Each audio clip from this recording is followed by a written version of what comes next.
we have reached our last panel discussion for the day, Building Our Connections for Growth, being led by our moderator, Matt Scullerud, president of Pink Media. Matt, I'm going to go ahead and turn the program over to you. Fantastic. Well, thanks. And we'll kind of start with introductions. And just so you know who I am briefly, I'm one of those gay.comers from the 90s. So I started an LGBT internet site in the 90s. We grew it to become one of the largest sites worldwide, built it up, sold it. And ever since, I've been really working with companies trying to figure out how to target and reach the LGBT, especially their demographic online. And in the midst of all that, of course, social media and so forth has grown up, but I've attended a wide variety of conferences and networking events. And so the whole power of networking, I've kind of grown up with it, not only from what we know of it in the real world, but then also how it's really expanded, especially very dramatically during the pandemic, where online networking really has taken off. And I think we'll touch on some of those points and really understand better from everybody else as far as how networking, the importance of it, how it fits into their organizations. And so I'm looking forward very much to everybody being able to have a very compelling conversation. And so, I would just say if we wanted to pass it along to Jack, if you wanted to go ahead and get started. Sure. Hello, everybody. My name is Jack Beck. I am the founder and executive director of a nonprofit called Turnout. At Turnout, our mission is mobilizing communities to power queer and trans movements. So what we do is spend all year going out into communities, connecting with people who are passionate about queer and trans issues, bringing them into our network, and helping them find ways to do meaningful service at queer and trans nonprofits. So right now we have roughly 6,000 volunteers in our network supporting around 200 different queer and trans organizations in California. We're in the process of expanding our programs outside of California this year, so that's a really exciting time for us.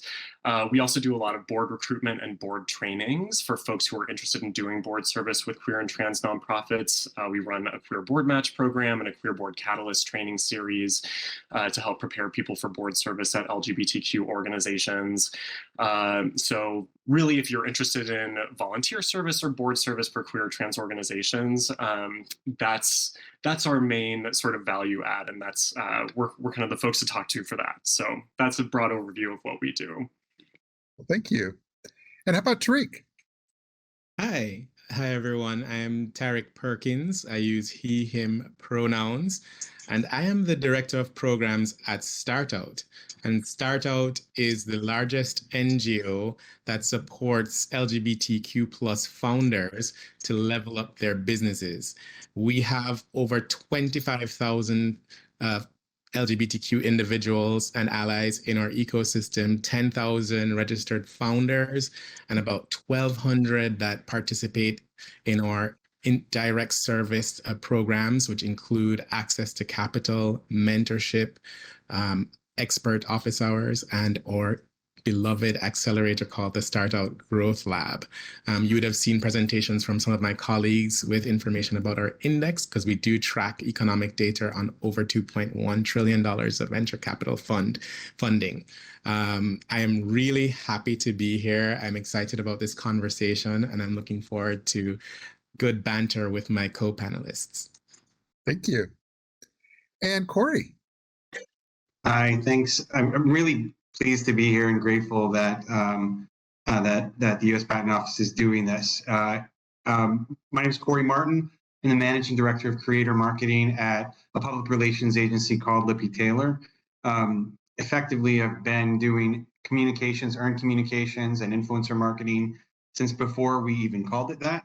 I'm also a veteran that got out of the military under the Don't Ask, Don't Tell policy.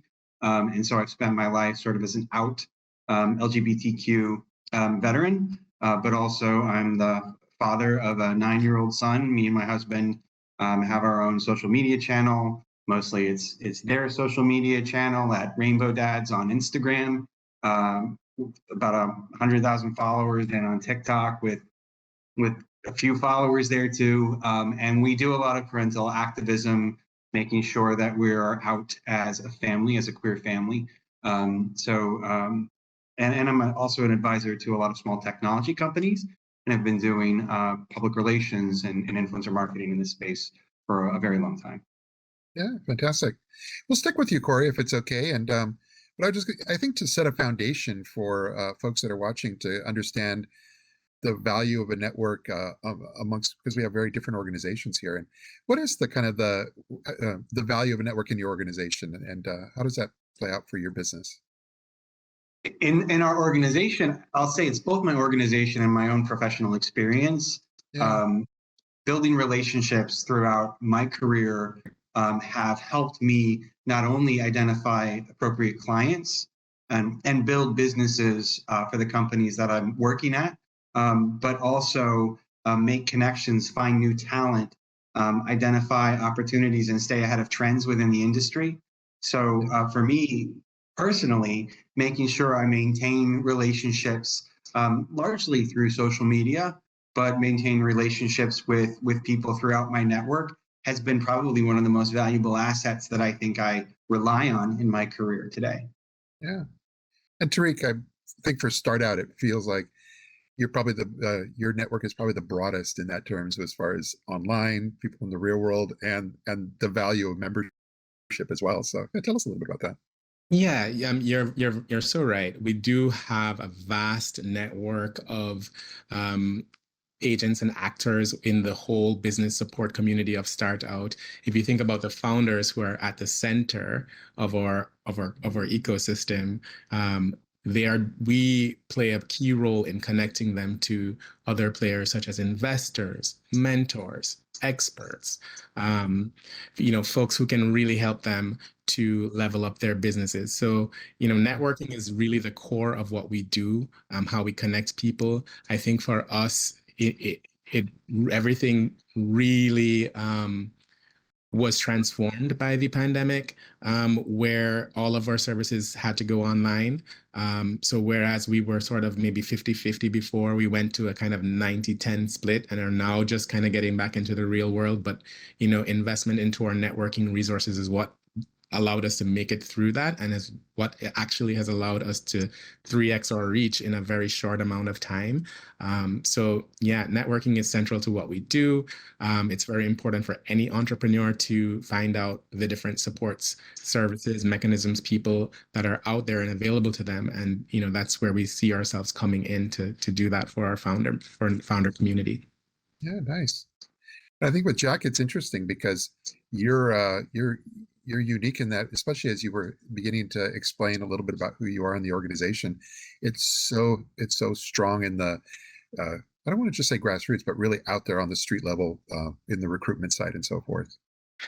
Yeah, I mean, I think this is such an interesting question for a lot of reasons. Our world is really community organizing, and it's really interesting from that perspective. Like as a queer community, we weren't really even able to build any political power until we had networking spaces, like historically.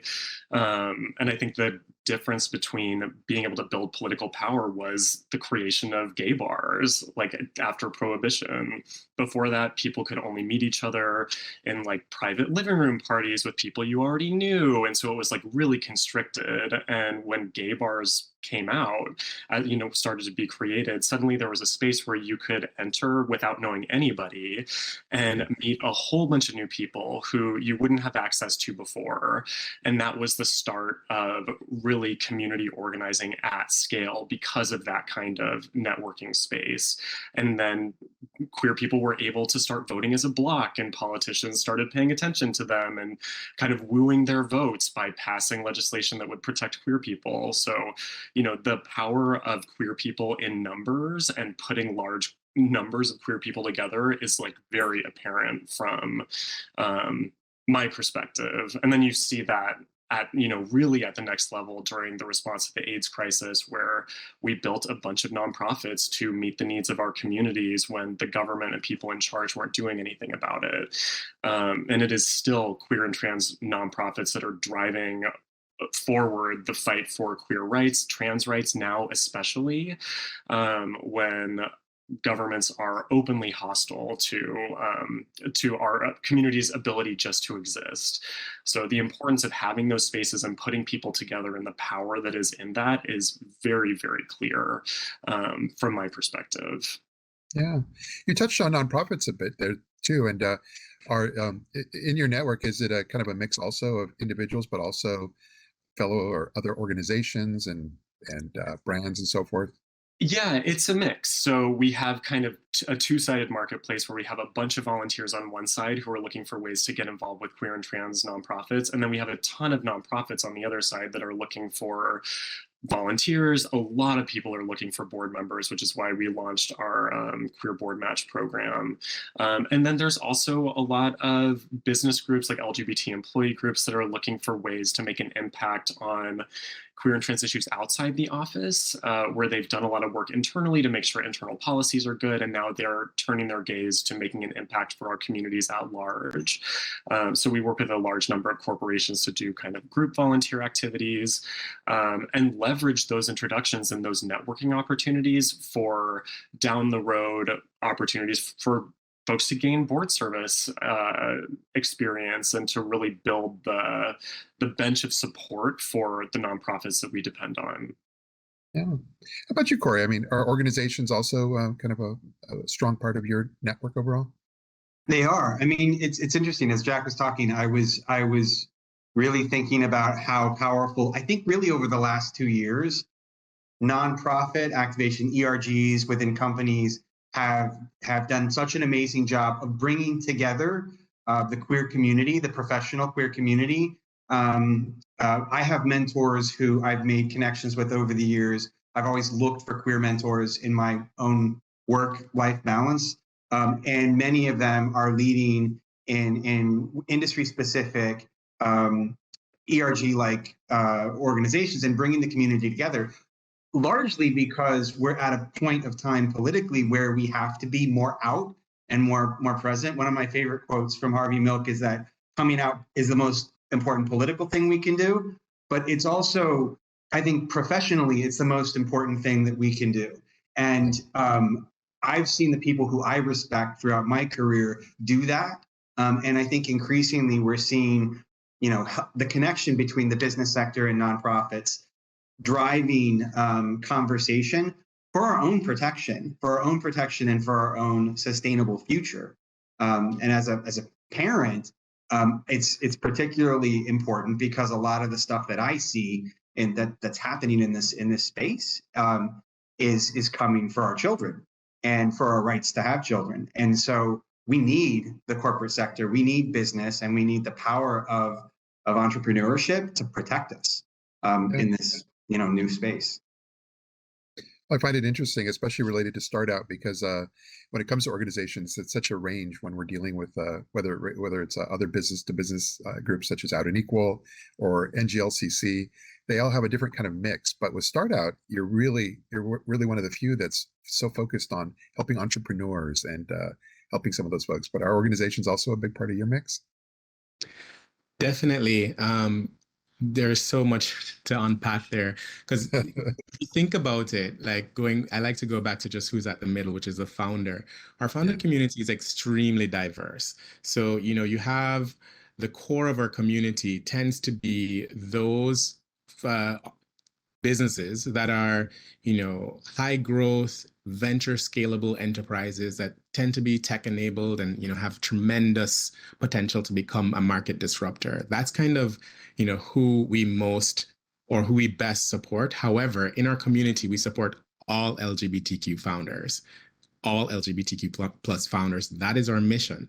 So because we know we have certain strengths, it means that we also have to rely on partnerships to be able to support properly all LGBTQ founders, because we are not able to do everything by ourselves. So that's the one thing that I want to recognize, is that even though we're so niche and focusing on LGBTQ founders are very diverse in terms of the stage of their business, the business model, whether it's CPG, whether it's a tech-enabled business, whether it's a small business, whether it's a consulting service. There's just so much diversity there and so much need that is not fulfillable by just one actor. And there gaps that we can fill, and we seek to fill every day because we do see gaps across the landscape of LGBTQ founders that are not receiving services and are not able to level up their businesses as we would like them to. So we do recognize those gaps and try to fill them. But we recognize we can't be all things for all people. So networking and partnerships becomes extremely important. If you talk about the VC community, we are really close. You saw Patrick Driscoll from Chasing Rainbows. These are people that we work with very closely every day as we try to make intros from between our founders and the VC community.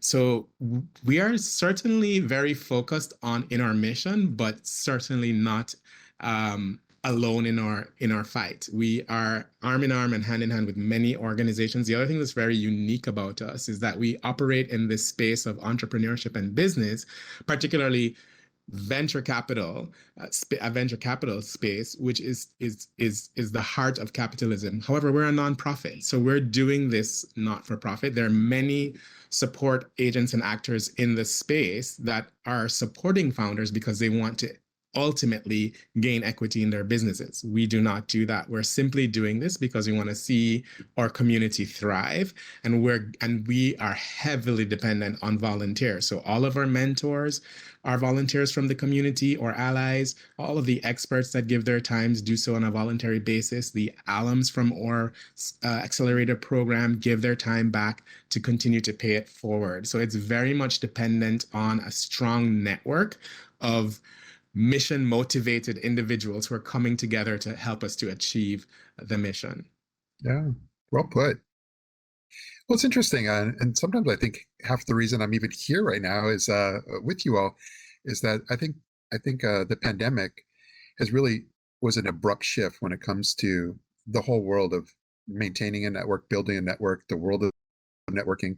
For us personally, it was all about being out at conferences, going to NGLCC local events, all of it. It's start out events. I've been to many of those. I love those holiday parties. But all of a sudden it all stopped. Everything came to an abrupt end for all of us. And I think the acceptance and the learning that folks went through when it came to like these sort of online video sessions through WebEx or Zoom and so forth. But then also just the whole learning about, wow, there's a lot of folks I want to reach and stay in touch with, and they're on LinkedIn. And I'm just wondering, like, I'll start with you, Tariq, but I mean, could you speak on that, or just even tell me if you think I'm way out in left field in terms of how that kind of is adjusted for you? I'd love to share. I want to start with a very interesting connection that I had with a former board member, Patrick Grosso of StartOut. I met him in person, I think it was last year. I've only been at StartOut for a year, so I'm fairly new to the organization, but I met him at the Ramba conference, and I had the most interesting conversation with him about the history of our organization, where he sat me down and told me about the beginnings of StartOut and how it all began through, a group of, well-connected individuals using the resources that they had to bring people together in any spaces that they could get, in a hotel, like a hotel lobby, or a bar in the community, to bring founders together, hold pitch competitions where they would literally stand on chairs and pitch to the crowd in order to get support for their businesses. That's how it all started, and they took that show on the road from city to city to city to city across the United States. I mean, that to me, to hear a story of origin that is so vastly different than where we are today, but so at its core the same in terms of the goal and the purpose. I mean, it really inspired me to, make sure that we hold on to that specialness of the reason why we do come together. As we now operate in a world where the majority of what we do is behind a computer screen, is virtual, is not in real life. Yes, we're kicking off a lot more in-person events this year now that we're kind of coming out of the pandemic, but you cannot deny the fact that the power of online events, online connectivity, online direct support and training, it's just unmatchable. So we are able to leverage small resources and make a huge, tremendous impact because of the potential that the internet has. So yes, I think you're spot on in identifying the pandemic as a transformational moment for all of us, but in particular for Start Out, it was, definitely, a big mark in and departure from what was a beautiful history. But again, I am inspired to ensure that the spirit behind it is maintained. Yeah, I have been to I have attended a Patrick Grosso roadshow, so I know exactly what you speak of. But before I move on, I was going to ask, what do you deliver programming or content or webinars, or what do you use as far as through these online channels when it comes to building out or just staying in touch and educating your network? Well, we have a number of tools. We use mainly the Google Meets platform, but we also use Zoom a lot for certain types of events. But they're also supported by Eventbrite. That's how we manage sort of the external community-based events. That's how registration takes place, and then it will come into a different platform for the actual event. So we have quite a whole, because some of our programming is external and has bigger audiences. It requires different types of technology. And then some of our programming is internal with smaller audiences and needs to be recorded or, has different needs. So we do have quite an array of communication and meeting tools that we use in our tech stack. However, they all get the job done. They all get us on a screen and share, allow us to see each other and share and communicate. Yeah. What about you, Jack? Because that must have been quite a disruption from how strong you were in the real world into having to really focus online. Yeah, the pandemic was hugely disruptive for us in a lot of ways. I think I really appreciate your kind of waxing about the importance of conferences and how special those spaces are. I love those spaces. I really don't think there is an equivalent replacement to being in the same physical space as other people. But conferences are expensive. It is expensive to travel. It's expensive to get a hotel. And it ends up having kind of an equalizing effect when folks are suddenly gathering in online spaces and all you need is an internet connection and a laptop, which is more than some people have, but it is much more, it gives access to a lot more people than if a conference was, the only way to connect with folks. And it kind of diffuses the geographic concentration of people's ability to work with one another. And we found that through moving all of our programming online, and now we are also moving back to having some stuff in person, but it allowed us to build partnerships with a lot of people doing similar work in other parts of the country. And that kind of amplifier effect of working with other folks in different places who are experimenting with things, trying things out, and then sharing what they learn and supporting each other and building that kind of network is so valuable. So I think that, there's strengths for both. And my hope is that now that people are a little more comfortable meeting in person, we can use both of those sort of ways of being together to leverage them for maximum impact. Yeah. And how about you, Corey? I'm in my business is social media and influencer marketing, right? So I saw the biggest transformation as a result of the pandemic in how individual human brands are curated over social channels. When it comes to how we see ourselves professionally or how we see ourselves as business professionals, as entrepreneurs, that digital ID or digital brand identity is probably, I think, the most important asset we can cultivate and curate over time. And then the content that we create on those within that digital real estate is equally important. And that becomes a vehicle to make connections, to appeal to new people, to draw people into your identity and universe. Certainly it is. I've had more people reach out to me from a cold call perspective, just to sort of to get a job, to find a mentor, to connect, not just on LinkedIn but on Instagram. Then I think in the last few years than I think I ever did in my entire 25 plus year career, right? So the accelerant power of what has happened, I think, is nothing short of amazing.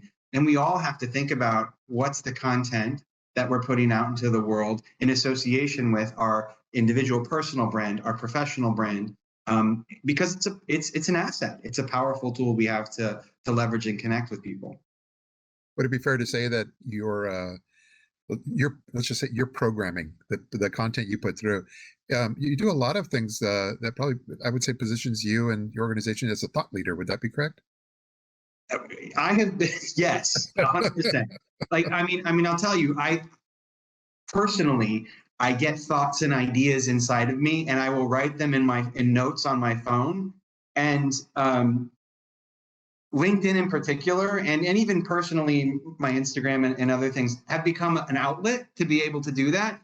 The fact that I get to do that as a representative for my company, it's the reason why they hire me, right? So, I'm blessed that I get to work at a company that empowers me to do that and gives me the tools to even push it further. But I love what I do within the industry. I'm excited by other people that enjoy it as well. So for me, it's just an exciting conversation. Like I will engage in a conversation about this topic, about earned communications, influencer marketing, content at any point, any time of the day. But the reality is that I have to understand what's happening within the industry. I want to be prophetic with respect to what's happening in the industry because I want to push it forward. I have everybody. We want to be successful by pushing forward our own agenda in some ways. And in reality, the hope is that lifts all boats. But it's interesting. And before we move off from you, because this is fun. What I wanted to say is that you brought up the word engagement a few times in there, and it really, I think not only are you utilizing it in a thought leadership or kind of educational platform, but you remember that there's people on the other side of that computer, and that I find that you not everybody follows that, but you're very engaged with your audience. I mean, I can't imagine a more important thing. Like the one thing that I believe is totally true, like the whole notion of influencers is based on a relationship, digital word of mouth, right? And the reason people follow somebody else is because there's this sense of connection, right? There's this sense of attachment. I'm invested in somebody I follow because they appeal to me. I relate to them. Like there are reasons why there's a value exchange happening. But if that engagement is not reciprocal, if we don't build that relationship, it dies. So engagement, reciprocal engagement, conversation, it's so important. And that's really the reward is meeting new people through direct messaging and through connections and connecting other people. I love connecting people to, anybody, many people who know me. If somebody wants to be connected to anybody within my network, all you have to do is just ask, and I'm more than happy to connect people at any time. Well, that shows, and that's what I was going to say, is that especially when we were talking real world pre-pandemic and where we're at today, it's just for folks to really keep in mind that things haven't really changed. The tools have just simply the tools that we utilize, and especially with Start Out, I would just assume that. Especially with a lot of the folks that you have come in, your two-way engagement must be very much more even educational more than anything else. But yeah, tell us a little bit about that. Oh, yes. So entrepreneurship education is at the core of what we're doing because, the whole objective is to, work directly with our entrepreneurs. Mentorship is a key part of what we do. And we're very intentional about the connections that we make in the mentorship program. For example, we use no AI in the process. This is a very manual process of looking at a founder, looking at what they express as their top 3 challenges that they're trying to face and, what their business is about in the industry. And we take all of that information and we, scour through our pool of over 450 mentors to find the perfect match. And it has to be a double opt-in. They have to, both say like, we love each other and we want to go off on a journey for 6 months. They partner up and they work together, and it's quite a commitment, but it makes a tremendous impact in the life of the founder.